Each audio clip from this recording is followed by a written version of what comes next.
और एनएसए अगर किसी पर लगना चाहिए तो वह केवल और केवल कांग्रेस पर लगना चाहिए। नमस्कार, आप देख रहे हैं K9 टीवी भारत लाइव और मैं क्षितिज राज। पश्चिमी चंपारण लोकसभा के निवर्तमान सांसद और भाजपा प्रत्याशी डॉक्टर संजय जायसवाल ने बेतिया मेहदिया बारी स्थित भाजपा कार्यालय में प्रेस कॉन्फ्रेंस कर कहा बड़ी बात। उन्होंने कहा कि कांग्रेस पार्टी पर लगना चाहिए एनएसए, संविधान से छेड़छाड़ करना चाहती है कांग्रेस। साथ ही उन्होंने ये भी कहा कि मनीष कश्यप पर एनएसए लगना था वो था गलत। भाजपा ने उस समय भी मनीष कश्यप पर एनएसए लगाए जाने को लेकर किया था विरोध। भाजपा की विचारधारा मानने वाले सभी लोगों का भाजपा में स्वागत है।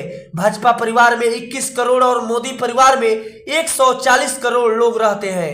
पार्टी सबका ध्यान रखती है। प्रेस कॉन्फ्रेंस में उपस्थित हमारे जिला के अध्यक्ष विपक्ष श्रीवास्तव जी, हमारे चनपटिया के माननीय विधायक उमाकांत सिंह जी, सभी हमारे प्रेस के साथीगण, भारतीय जनता पार्टी एक पार्टी नहीं बल्कि एक परिवार है और इस परिवार के 21 करोड़ सदस्य हैं। इस देश में भाजपा परिवार में 21 करोड़ और मोदी परिवार में 140 करोड़ सदस्य हैं, जिनका हर तरह से ख्याल भारतीय जनता पार्टी रखती है। और आज हमारे नई दिल्ली के राष्ट्रीय कार्यालय में एक यहीं के हमारे जो जिनको हम कह सकते हैं कि काफ़ी पत्रकारिता में भी रहे हैं, यूट्यूब में भी रहे, यूट्यूबर भी रहे हैं और पिछले बार चुनाव भी वह चनपटिया से लड़ने का काम किए थे। आज मनीष कश्यप जी का भाजपा परिवार में वह शामिल हुए हैं। भारतीय जनता परिवार में मनीष कश्यप जी को शामिल होने के लिए बहुत बहुत बधाई, धन्यवाद है। भाजपा हमेशा अपने सिद्धांतों पर कार्य करती है और पिछले साल जो कुछ भी हुआ था उसकी भाजपा ने भर्त्सना भी की थी। आप किसी एक खबर के लिए किसी भी व्यक्ति पर एनएसए लगाना वह सरासर गलत था और भाजपा ने उस समय भी साथ दिया था। और एनएसए अगर किसी पर लगना चाहिए तो वह केवल और केवल कांग्रेस पर लगना चाहिए। जिस प्रकार का समाज में वैमनस्य करने का कार्य करती है, बाबा साहब भीमराव अंबेडकर जी ने इस संविधान में लिखा है कि धर्म पर आधारित कोई भी आरक्षण नहीं होगा। कांग्रेस पार्टी बाबा साहब अंबेडकर जी के सिद्धांतों को नहीं मानते हुए चुनाव में घोषणा किया है कि धर्म पर आधारित आरक्षण हो। उसकी हम लोग भर्त्सना करते हैं, उसकी निंदा करते हैं। इस देश के संविधान में बाबा साहब जी ने जो मूल भावना रखी है उस मूल भावना का यह हिस्सा है।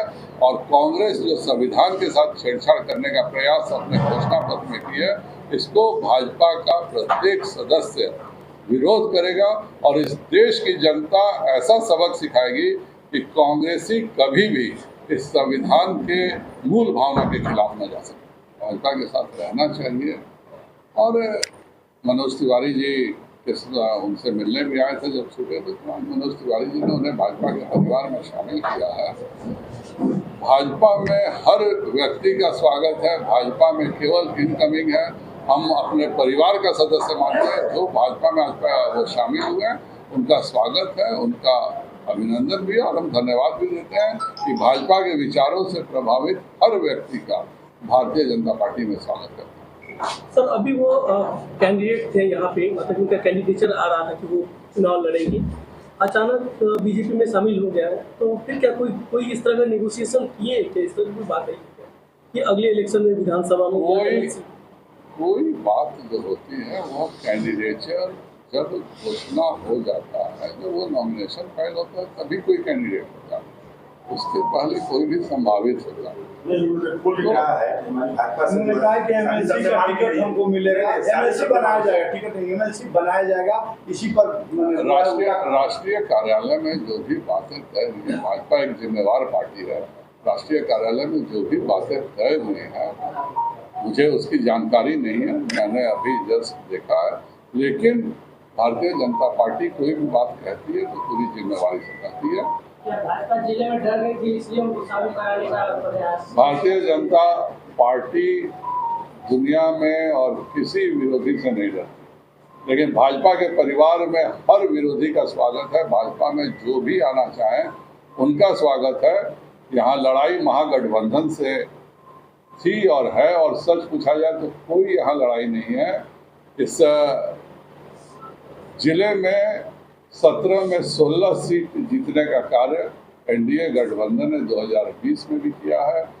चारों लोकसभा क्षेत्र लगातार भाजपा जीतते आई है, और यह जनता का विश्वास भारतीय जनता पार्टी और प्रधानमंत्री नरेंद्र भाई मोदी जी के ऊपर जो है, पुनः चारों सीटों पर भारतीय जनता पार्टी भारी मतों से जीतेगी। यह ऐसा जिला है जहां 3 लाख प्लस और 3 लाख माइनस से एनडीए के उम्मीदवार जीते। ऐसा माना जाए कि अब क्लियर हो गया कि स्वीप करके कोई भी ऊपर से आके भाजपा ज्वाइन कर सकता है।